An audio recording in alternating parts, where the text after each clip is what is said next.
the 10th plague, the epic finale of the plagues of Egypt.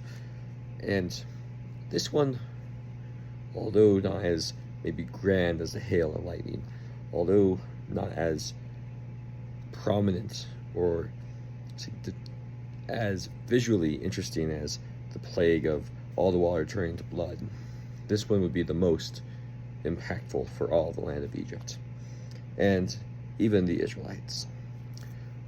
God wanted to make sure that the message was sent that those who did not obey his voice would be punished, but those who would obey his voice and trust in his word would survive. And that's where we come to the 10th plague, or the Passover. There are many different things that we'll break apart during this week as we study the Passover. And something that is talked about are kind of the preparations for the Passover, for eating the Passover, for the different rituals. One of them was to make sure that all leaven was removed from the house. And before we go too far, I'll remind you that many stories in the Bible, especially where God gives instruction, they point forward to the last days. They point forward to object lessons that we can take in our own lives. In the Bible, leaven often represents sin.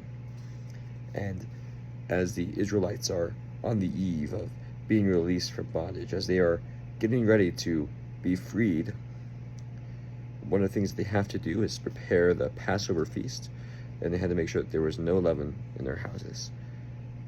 And again, like I said, leaven represents sin. For us who are again, these are kind of mixed analogies, but we're on the border of the promised land. We're on the border of being completely free from sin in this world. We need to make sure that sin in our lives is being taken care of, that we're having God help us remove that sin, which we'll talk about more about the importance of the removal of sin and how that is done in tomorrow's thought. But it's worth us reading and meditating on the Passover symbolism and how it points forward to today's time, how it points forward to salvation, and what it shows us about our God.